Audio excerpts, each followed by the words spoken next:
Hi and welcome into the lesson The Greatest Chess Game Everyone Must Know. Millions of games have been played during the history of chess, but there is only very little percentage of games that were the most influential, the most important and instructive. And every aspiring chess player just must know these few games. Today we'll talk about one of them, the game played by Paul Morphy, one of the greatest players of the United States. I think together with Bobby Fischer, these two are by far the greatest players of the US and maybe for the entire world as well. Just to give you an idea about his power, Morphy played handicap games, giving the extra pawn and extra move to any of his opponents. I really doubt that Magnus Carlsen will be able to do the same trick today. I'm Igor Smirnov, International Grandmaster and a chess coach from the Remote Chess Academy, and my main point today is not just to show you the game played by Paul Morphy, but to show you the main ideas he used in his games, so that you can do the same in your own practice and get the same brilliant results. We're going to see the game between Paul Morphy and two dukes played in Paris in the Opera House. And let's just go ahead and get started. Now the game started with e4, e5, knight f3, d6, and here white played d4. And that's the first moment when I'd like to start by highlighting the fact that Morphy was playing in a very straightforward yet very effective style. Now we know that the purpose of the game is to checkmate the opponent's king. And that's what he really tried to do. He always tried to target and attack the opponent's king. Of course, there were some games that ended in an endgame, but I would say that he normally tried to finalize the game by the direct attack of the opponent's king. And if you can attack the opponent's king, it's great and you should do that. If you can't attack the king right now, then at least attack something. At least attack opponent's pawns or pieces, attack whatever you can. And here, by playing d4, white starts to attack the black's pawn. So now black already has to react somehow. And that's the first main rule that you need to remember about this style of playing. Always attack, especially the opponent's king. So let's go ahead. Black played bishop g4, now d takes e5. Now if black doesn't want to lose the pawn, he has to take white's knight. You see that while playing attacking moves, white always forces the opponent's reaction. Black can't do what he wants, he only has to react. Now, what would you do here as white? Still attack, so white played bishop c4, and now the goal is to take queen takes f7, winning the game in one move. Black replied with knight to f6. How would you play here? Remember, your goal is to attack, and primarily attack the opponent's king. So white played queen b3. This time this is a double attack, both to the f7 square and on the b7 pawn. And already black suffers because he can't protect both of his weaknesses. Black replied queen to e7, protecting his king. And let me ask you the same question once again. How would you play here as white? I'm pretty sure that most of the players would like to grab that pawn on the b7. You just take the pawn, you attack the rook, and everything looks awesome. After that, however, black will play queen to b4 check, will trade off the queens, and although, of course, white has the serious advantage in endgame due to his extra pawn, still the game goes on. And as we already know, Morphy tried to attack the opponent's king. He was not that much enthusiastic about playing long endgames. I really want to dwell upon this topic because this principle that I'm going to tell you right now was one of the critical points of the whole Morphy strategy. Let's use an analogy. Imagine you're a commander of the army and you want to start a war to defeat your enemy. When will you start your attack? Obviously, it's better to do that when your opponent is unprepared, when his forces are dozing. And that's why lots of wars were started before the sunrise, somewhere around 4 a.m. Well, I hope that you will not initiate the real war. You'd better apply these principles for chess games. Anyway, the bottom line is still the same. You want to attack when your opponent's forces are unprepared, when they are dozing. And that's what Morphy always tried to do in his games. If he's seen that his opponent's forces are dozing on the initial squares, he always tried to rush for the attack and begin that assault as quickly as possible. And that's why he played knight c3. And the lesson you can learn here is that you need to value quick development more than material. You value quick development and activity of your pieces more than material because you want to deploy your forces quickly and start the attack when your opponent is still unprepared. Okay, let's move on. Black played c6, protecting his b7 pawn. Now bishop g5, white continues to develop his pieces. Black answered b5. Now that's another critical moment of the game. How would you play here? Well, when your opponent just played b5, attacking your bishop, then the very natural reaction is just to go back, to play bishop d3, for example. But we already know that you want to play quickly. You want to attack when your opponent's forces are dozing on the last rank, so you don't want to lose time making backward moves. So that's one thing. And there is another thing. Let me ask you this question. How can white attack black's king in this position? It's not so easy to find any direct way. Well, you can say some moves that you can prepare, you can do this and you can do that, and someone in the future you may hope to attack the king. But if you want to attack it right now, how can you do that? That's a tough question. And here comes another principle of Morphy's strategy. He was always willing to sacrifice a material to open up a position and start a direct attack. That's why in this position, instead of retreating, he took knight takes b5. This sacrifice helps him to continue developing his pieces in a quick manner, and at the same time, right now white can start attacking the black's king directly.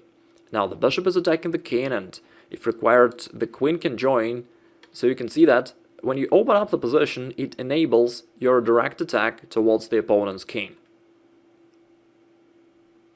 Black covered his king with knight to d7, white castled, attacking that d7 knight once again.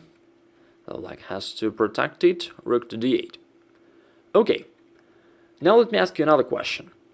We know that one of the key elements of Morphy's strategy was to deploy all of your forces into the battlefield as quickly as possible. At the moment, most of the white's pieces are very active, except for the rook on h1, which is still doing nothing. How can you bring this piece into play?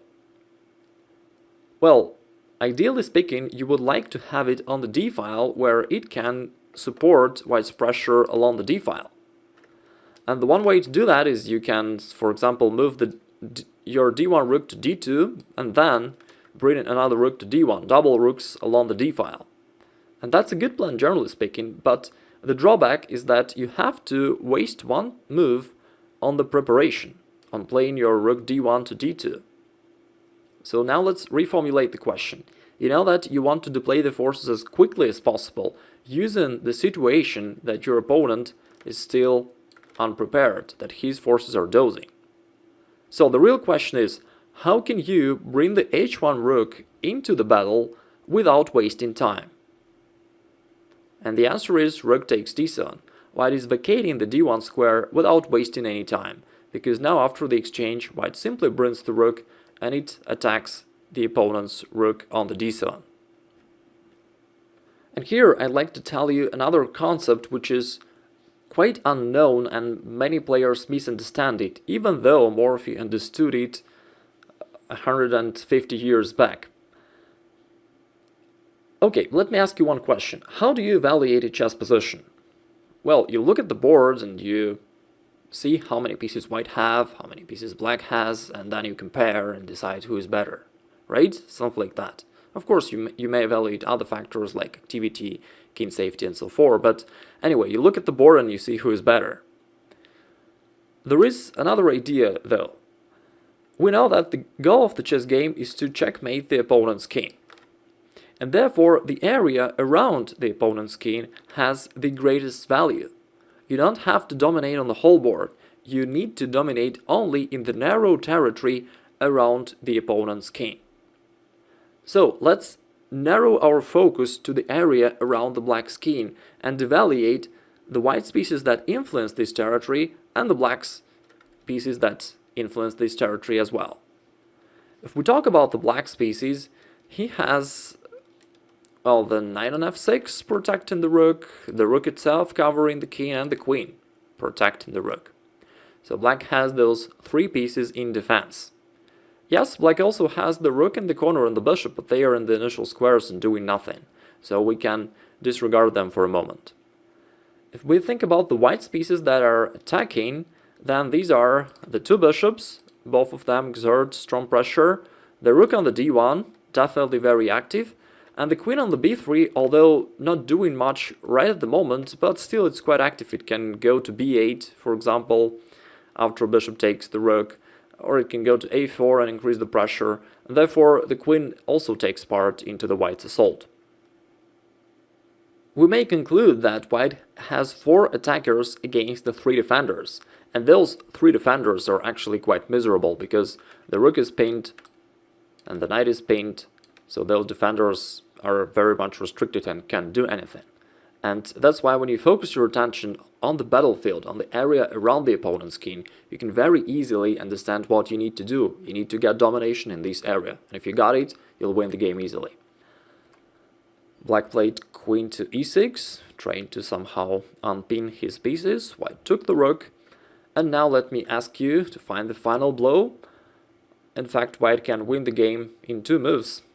So can you find the checkmating continuation?